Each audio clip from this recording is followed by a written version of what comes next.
एक बच्चा जब इस धरती पर जब जन्म लेता है, तो उसे उम्र के बड़े होने के साथ-साथ बहुत ही सारी चीज़ों की आवश्यकता होती है। उसे वह सारी रिसोर्स यह धरती ही पूरा करती है। एक अच्छा जीवन जीने के लिए घर चाहिए, सड़क चाहिए, पार्क, वाहन, ट्रेन, फ्लाइट हर चीज़ की ज़रूरत होती है। यह सारी चीज़ें इंसान को धरती ही पूरा करती है। एक पिन से लेकर फाइटर जेट तक धरती के रिसोर्स से ही पूरा होती है, जब इंसान के लिए आवश्यक भी है। लेकिन समस्या तब हो जाती है, जब इंसान रिसोर्स को ज़रूरत की तरह नहीं, बल्कि उसे अपने दिखावट, एक-दूसरे से कॉम्पिटिशन में लग जाए। यह सीधा दर तब धरती पर डालती है। आइए जानते हैं कैसे? मैंने पहले ही बताया कि इंसान को जीवन जीने के लिए रिसोर्स की ज़रूरत पड़ती है। रहने के लिए घर चाहिए, गाड़ी चाहिए, कपड़े चाहिए। लेकिन समस्या तब हो जाती है, जब उसे एक-दूसरे से आगे होने में लग जाए।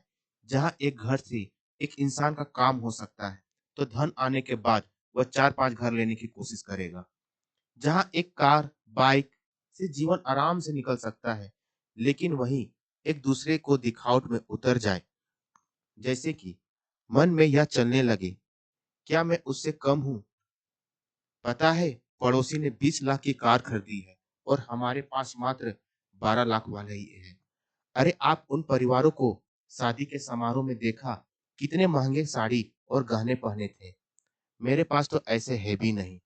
तो किसी के मन में यह भी विचार आता है कि उनके 4 फ्लैट्स खरीदे हैं, वह भी अलग-अलग शहर में, भले ही 3 फ्लैट्स खाली क्यों ना पड़े हों। ऐसे ना जाने कितने सारे विचार आम इंसान के मन में आते हैं और इन सब चीज़ों को पूरा करने के लिए भले ही क्यों ना कर्ज़ लेना पड़े, भले ही जीवन ईएमआई पे चल रहा हो, लेकिन शौक 4 गुना रहता है। बस यहीं से शुरू हो जाती है पृथ्वी का विनाश। क्या कभी किसी ने सोचा कि एक अपार्टमेंट या सोसाइटी बनते हैं, उनके पीछे कितने सारे रिसोर्स का उपयोग होते हैं। नदी से रेत उठाया जाता है, पहाड़ों से ग्रेनाइट निकाला जाता है, गिट्टी वगैरह निकाला जाता है, जंगल के जंगल कट रहे हैं, क्योंकि लोगों को डीलक्स क्लास की फर्नीचर चाहिए, वह भी लेटेस्ट फैशन की तरह। अगर नहीं है, तो चेंज कर दो या फिर नया ले लो। कपड़े की तो क्या ही बात करना। एक वक़्त था, जब एक बड़ा भाई का शर्ट छोटा हो जाता था, तो उससे जो एनर्जी एक शर्ट बनाने में लगा था, वह एनर्जी रीयूज़ हो गया। लेकिन अब तो कपड़े ऐसे उपयोग किए जाते हैं, जैसे टिश्यू पेपर की तरह। पूरा अलमारी भरा पड़ा रहेगा। रेगुलर यूज़ वाले अलग, बाकी सब शोपीस के लिए। मतलब जितने महँगे कपड़े, उतने कम उपयोग। क्या कभी किसी ने सोचा कि इतने सारे जो कपड़े रखे रहते हैं, उनके पीछे कितना साफ पानी का उपयोग किया गया होगा। एक जीन्स बनाने के लिए हज़ारों लीटर का साफ पानी का उपयोग किया गया जाता है और एक सिल्क साड़ी बनाने के लिए लाखों सिल्क मारा जाता है। तब जाके हमारा शौक पूरा हो पाता है। अब आते हैं देश की तरफ।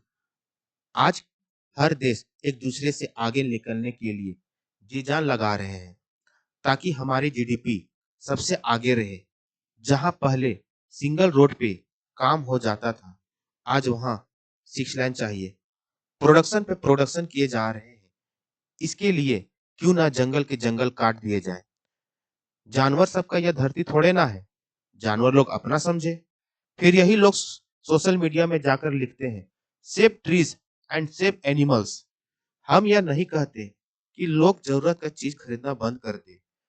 वह खरीदें, ज़रूर खरीदें, पर आवश्यकता के लिए। जितना में हमारा ज़रूरत पूरा हो सके। यह जो वक़्त चल रहा है, यह दिखावट का नहीं, बल्कि समझदारी का वक़्त है।